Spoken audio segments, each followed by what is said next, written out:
Monster Hunter World Iceborne is a wonderful gaming experience with a whole host of content that Capcom has supported over the past few years. But now we have access to all the game has to offer, and we can work towards the best of the best builds in the game. So I'm Darcblade with the best of the best builds for the dual blades in Monster Hunter World Iceborne. Now when I say best builds, I mean builds that are constructed from some of the rarest armour, weaponry and jewels in the game. This gives hunters some of the strongest sets possible. For this series I'll be featuring 4 builds for each weapon, which should cater to a variety of playstyles. When it comes to the dual blades, they're a fast, manoeuvrable weapon, but come with the downside of a short reach. Nonetheless, they are a superb DPS weapon so long as you can manage your stamina. As the weapon excels in DPS, most of the builds are DPS focused more than anything, but there should be enough variety with these builds to keep the weapon interesting. So the first build is the best of the best raw attack dual blade build. Now pretty much each of the weapons is going to have a raw attack build featured. Raw attack builds are definitely viable now thanks to the introduction of Fatalis, which makes them universal builds. So you can pretty much take them against any monster thanks to having such high raw attack, so you don't have to always worry about an elemental or element resistance on a monster. So for the best of the best raw attack build for the dual blade, you'll need the Kirin Horn Beta, the Dragon Hide Alpha, Dragon Claws Beta, Dragon Barbs Beta, Dragon Feet Beta, and for my charm I'm using a Challenger Charm 5, and for my weapon I'm using the Fatalis Dual Skies. These have a health regen augmentation and then an attack increase augmentation. As for the specialist tools, these are down to personal preference, so as always I've gone for a temporal and rocksteady mantle for defensive purposes. So when it comes to the jewels, you've got a ton to play around with. So first of all, I've gone for handicraft jewels to increase our sharpness a little bit. I've then gone for evasion jewels to increase the evade window skill, tenderizer jewels for weakness exploit, protection jewels for divine blessing, attack jewels for attack boost, expert jewels for critical eye, critical jewels for the crit boost skill, a shaver jewel for the clutch claw boost skill, sprinter jewels for marathon runner, and finally a challenger jewel to max out the agitator skill. As for the jewels and the mantles, these are down to personal preference, and as we've covered a lot of skills already, I've simply gone for dragon jewels to give us a few points in the dragon attack skill, as the Fatalis Dual Skies are technically a dragon weapon. So if you've done what I've done here, you have a build with 200 health and 200 stamina, regardless of if you've taken all your relevant consumables. You have a raw attack of 575 with a decent chunk of purple sharpness. You have 15% base affinity, which can potentially be 85% when you're taking into account weakness exploit as well as the agitator buff. You have a dragon rating of 120, which is pretty low to be honest for an elemental rating, but remember this is a raw attack build, so we're focusing on increasing the raw attack rather than the elemental attack. You also have high Elder Seal, and when it comes to your defense, you have a strong defense of 1095, that's strong against water and thunder, but unfortunately weak to the other elements. So when it comes to the skills, first of all you have attack boost at level 7. Attack boost is a skill that increases the raw attack of the build, and at level 4 or above it also provides you a bonus 5% extra affinity. You have Critical Eye at level 7, which increases the base affinity of this build. Critical Eye is strongly recommended as it counters the negative affinity found on the Fatalis dual blades. You have Agitator at level 7. This is a buff that kicks in whenever a monster becomes enraged. When this happens, you'll gain increased raw attack as well as bonus affinity. You have Evade Window at level 5, which is a skill that gives us increased invulnerability frames when we perform evades and dodges, which is very useful for the dual blades given the weapon's natural ability to evade mid-combo. You have Divine Blessing at level 5, which is a useful defensive skill, which gives us a chance at taking reduced damage when we take a hit from a monster. You have Handicraft at level 4, which is optional skill for this build to be honest. You can drop this if you so desire. Handicraft just increases the sharpness of our weapon. The dual blades can burn through sharpness quite quickly, and Handicraft just allows us to keep that purple sharpness for a little bit longer. You have Critical Boost level 3, which is a useful skill especially for raw attack builds. Whenever you crit a monster, you'll deal increased damage. However, the increased damage is only applied to the raw portion of an attack, not the elemental or element portion. You have Weakness Exploit at level 3, which is a useful affinity based skill that increases our affinity whenever we're attacking monster weak points, and should these weak points be tenderized through clutch claw attacks first, this increase to our affinity is even greater. Weakness Exploit at level 3 can potentially provide us a bonus 50% affinity. You'll also have Marathon Runner level 3, a very useful quality of life skill for the dual blades, which reduces the stamina consumption of moves that consume stamina, like when we're in demon mode. You'll also have Clutch Claw Boost level 1, which is a skill that allows us to tenderize monster body parts in one Clutch Claw attack rather than 2. However, with the dual blades, you can potentially drop this if you want to because it does have a combo that can tenderize in one hit, so the choice is up to you. The combo I'm referring to is the Demon Flurry Rush that goes into the Clutch Claw attack combo. And finally, when you're wearing the mantles, you also have Dragon Attack at level 2, which increases the dragon rating and thus dragon damage of this build. Again, like I mentioned, this is an optional skill though, you can drop it if you so desire. So when it comes to the set bonuses, you'll have 2 of them, both attached to the Fatalis Legend. First of all, for wearing 2 pieces of the Fatalis armor, you'll have the Inheritance set bonus, which allows us to increase the skill cap on certain skills. With this build, it applies to 2 skills. Firstly, it allows us to get the Agitator skill from level 5 to a maximum of level 7, and it also allows us to get the Divine Blessing skill from level 3 to a maximum of level 5. On top of that, for wearing 4 pieces, we'll have the Transcendence set bonus, which really provides our hunter 2 bonuses.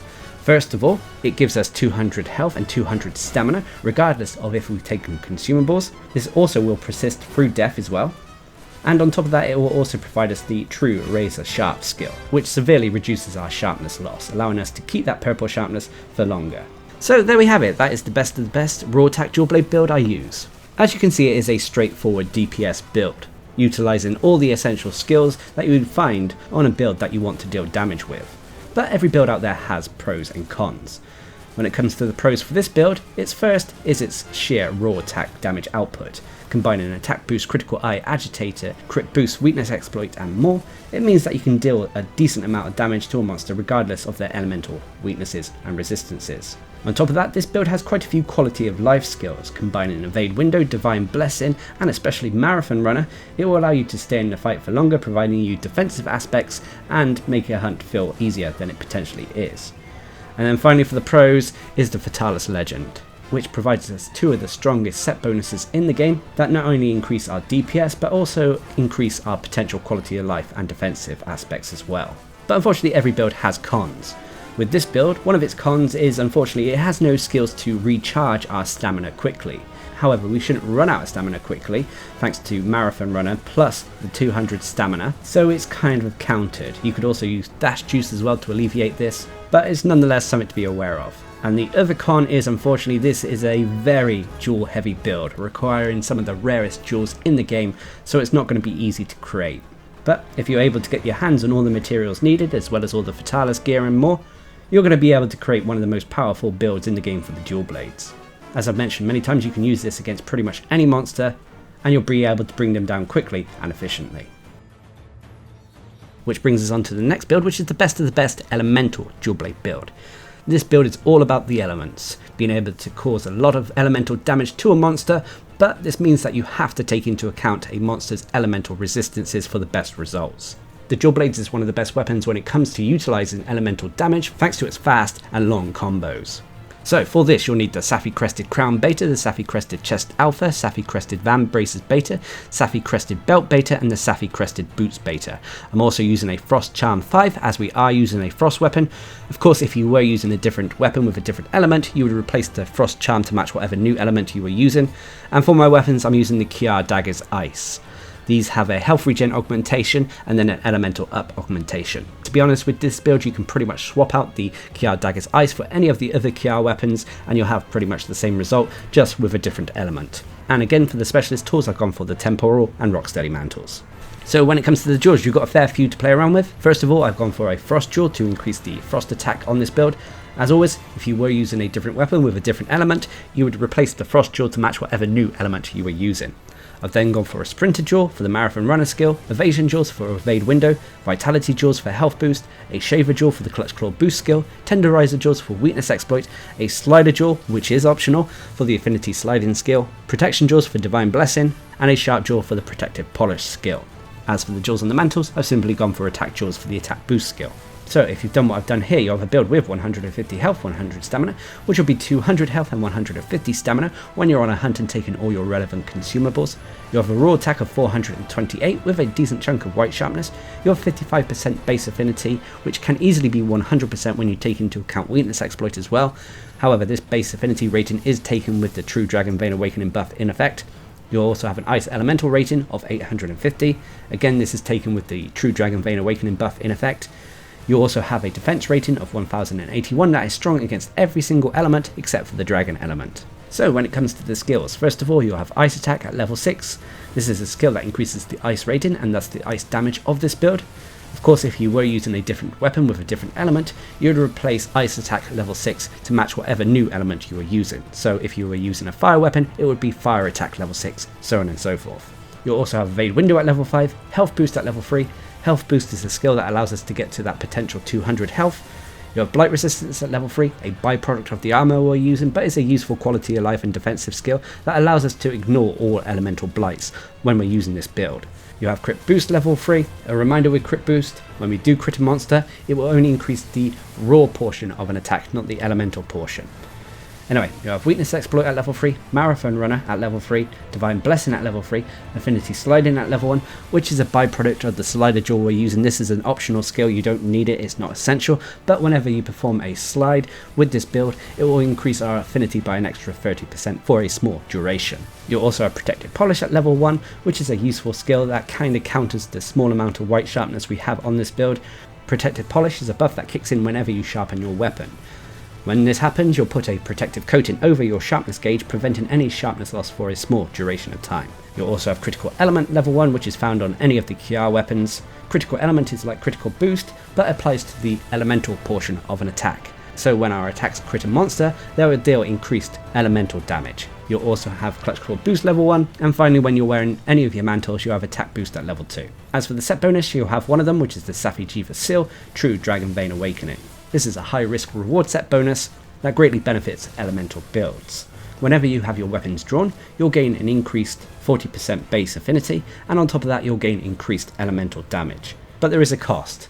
Every time you slash with your weapon, whether you hit a monster or not, you'll drain a portion of your health, leaving a small amount of red health on your health bar, which technically counts as health lost, so if you build up a large amount of red health, there's a risk of fainting. This is countered slightly thanks to the health regen augmentation found on the weapon we're using, but on top of that, should you continuously attack a monster and actually hit it, then after a set number of hits, the True Dragon Vein Awakening will initiate a heal, healing you for the health it drained. So there we have it, that is the best of the best elemental build for the dual blades that I like to use. But even this comes with pros and cons.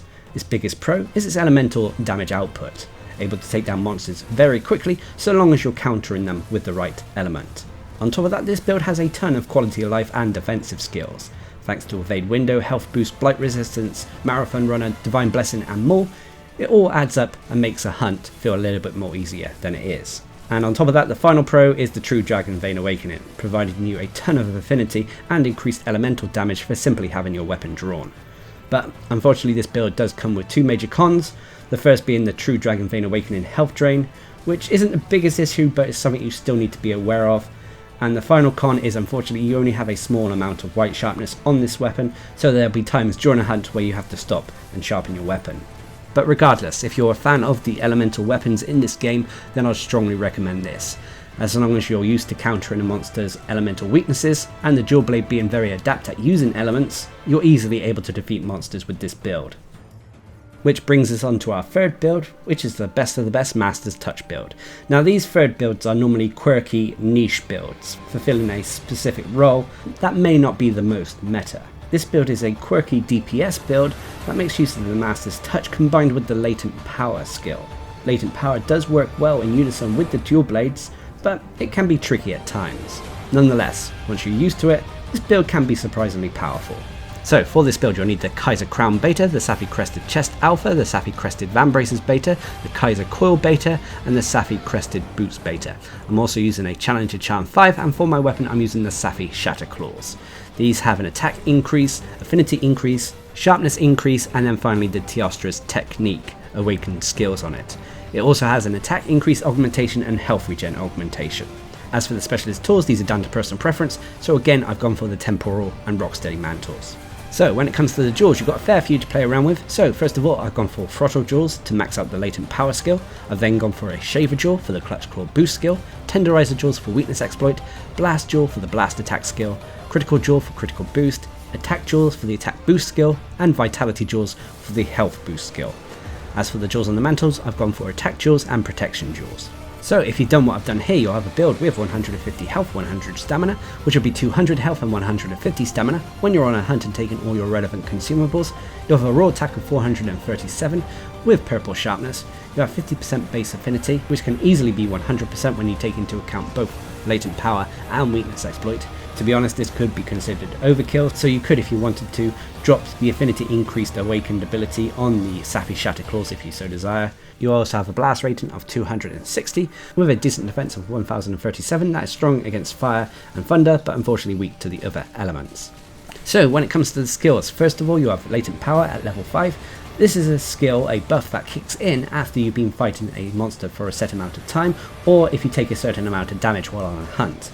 When this happens, you'll gain increased affinity as well as reduced stamina consumption. Latent Power at level 5 basically grants us an extra 50% affinity and 50% reduced stamina depletion when it activates. Now normally this is quite a tricky buff to get activated. However, when used in conjunction with the Dragon Vein Awakening, which drains your health, then you can kind of control when it becomes active, making the buff far more potent. Anyway, you'll also have Agitator at level 5, Attack Boost at level 4, which can be potentially level 6 when we're wearing our mantles.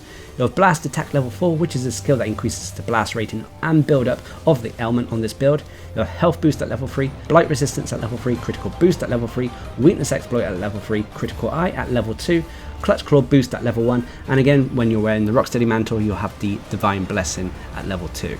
You'll also have 2 set bonuses. First of all is the Teostra's Technique, Master's Touch, which prevents any sharpness loss so long as our attacks crit a monster. And as we easily have 100% affinity, thanks to Latent Power, Weakness Exploit and 50% base affinity with our weapons drawn, it means that we should see next to no sharpness loss on this build whatsoever. You'll also have the Safi'jiiv Seal, Dragon Vein Awakening, which is a weaker version of the true Dragon Vein Awakening which we talked about in the previous build. So there we have it, that is the best of the best Master's Touch build for the dual blades. As I said, it is a little bit of a quirky build, it's maybe not the most meta, but it makes use of strong skills and is a decent DPS build. It's also maybe not as hard to craft when compared to the raw attack build that we featured at the start of this video, but even this has pros and cons. When it comes to pros, its biggest is its damage output. Combining Agitator, Attack Boost, Blast Attack, Latent Power and more, it means that we can deal a decent amount of damage to a monster, and if they're weak to the blast element, it's going to be even stronger. On top of that, this build can easily make use of the Latent Power skill.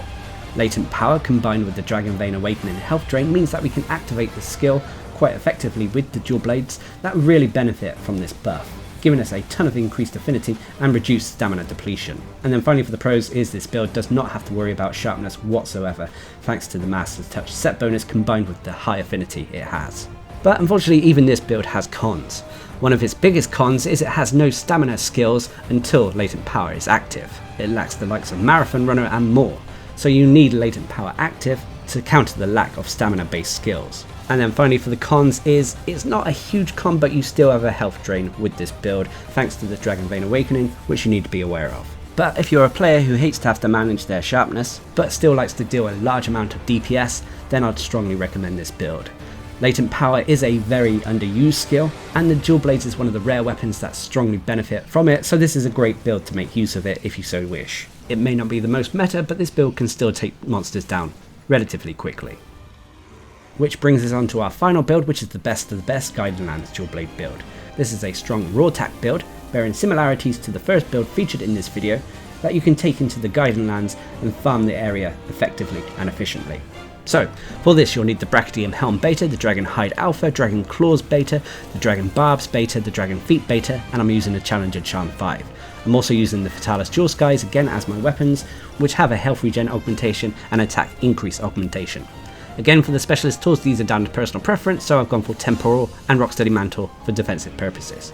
So again, we've got a ton of jewels to play around with. So first of all, I've gone for Challenger jewels to max out the Agitator skill. I've then gone for Sprinter jewels to max out Marathon Runner, Evasion jewels to max out Evade Window, Expert jewels for some Critical Eye, Critical jewels for the Crit Boost skill, Protection jewels for Divine Blessing, a Shaver jewel for the Clutch Claw Boost skill, Destroyer jewels for the Part Breaker skill, Attack jewels for the Attack Boost skill, Fortitude jewel for the Fortify skill, a Hard Geology jewel for the Geologist skill, and then you'll have a jewel to play around with, to which I've gone for a Sated jewel for the Free Mill skill. As for the jewels on the mantles, I've simply gone for Attack jewels for the Attack Boost skill. So if you've done what I've done here, you have a build with 200 health and 200 stamina, regardless of if you've taken consumables. You have a raw attack of 563 with a okay chunk of purple sharpness. You have 15% base affinity, which can potentially be 85 when you take into account the buff from the Agitator skill and the weakness exploit. You have a dragon rating of 120 with high Elder Seal, and you have a very strong defense of 1111 that is strong against water and thunder, but unfortunately weak to the other elements. Now when it comes to the skills, first of all you have Critical Eye at level 7, you'll then have Agitator at level 7, Evade Window at level 5, Divine Blessing at level 5, Attack Boost at level 4, which can potentially be level 6 when we're wearing our mantles. You have Critical Boost at level 3, Weakness Exploit at level 3, Part Breaker at level 3, which is an essential skill for the Guiding Lands. Part Breaker is a skill that allows us to break monster body parts more easily. This, in the Guiding Lands, allows us to break monster materials off them more easily. You also have Marathon Runner at level 3, Geologist at level 3. Geologist is another essential skill for the Guiding Lands, although you only really need to get it to level 1, but considering the dual sockets we had, having it at level 3 is still beneficial. Geologist allows us to loot monster materials that we break from them twice instead of once, at least from the high tier monsters. Also, when it comes to mining nodes and picking up bones from bone piles, it allows us to do it one more additional time, increasing our overall loot. You'll also have Fortify at level 1, which is a useful skill when taking on tough hunts. Basically, every time you faint and come back, you'll come back with increased raw attack and defense. However, this buff can only be applied twice to a hunter. You'll also have Free Meal at level 1, which gives us a chance at not consuming a potion or other consumable when we actually use it. And finally, you'll have Clutch Claw Boost at level 1. As for the set bonuses, you have the Fatalis Legend, Inheritance and Transcendence, which we talked about in the first build. So there we have it, that is the build I recommend for taking into the Guiding Lands with the dual blades. Now, much like the bow, even though the dual blades is very good when it comes to elemental builds and elemental damage, it can be frustrating to use elemental builds in the Guiding Lands. This is because you have to constantly go back to camp and change your elemental weaponry and charm normally to match whatever new monster you're fighting.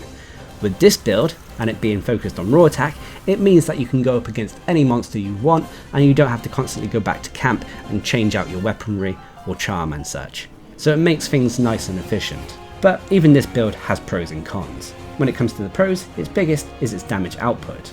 Having very high raw attack for the dual blades is able to take down monsters relatively quickly regardless of their elemental or element resistances.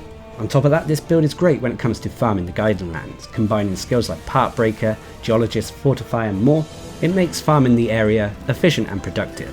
And then finally for the pros is the Fatalis Legend again, giving us 2 set bonuses that not only increase our DPS and damage, but also gives us quality of life and defensive aspects as well. But unfortunately there are cons, even to this build. The first con is unfortunately because we could not increase the sharpness gauge, there is a chance that when you're attacking a monster and fighting it for a prolonged amount of time, you'll drop down into white sharpness or even blue sharpness, which will reduce our overall DPS. And the other con is, again, much like the first build featured in this video, this is a jewel heavy build, requiring some of the rarest jewels in the game to make work effectively. But if you're able to get your hands on all the jewels and materials required for this build, you're going to have an effective Guiding Lands farming build, able to take on pretty much any monster in the area quickly and efficiently. So there we have it, those are the best of the best builds for the dual blades.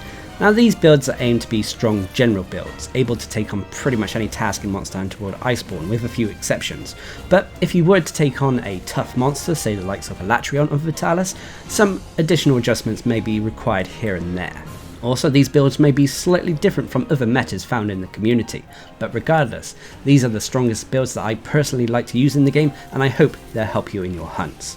So until next time, I've been Darcblade, bringing you the best of the best builds for the dual blades in Monster Hunter World Iceborne. Hope you enjoyed the video, thanks for watching, subscribe and like for more.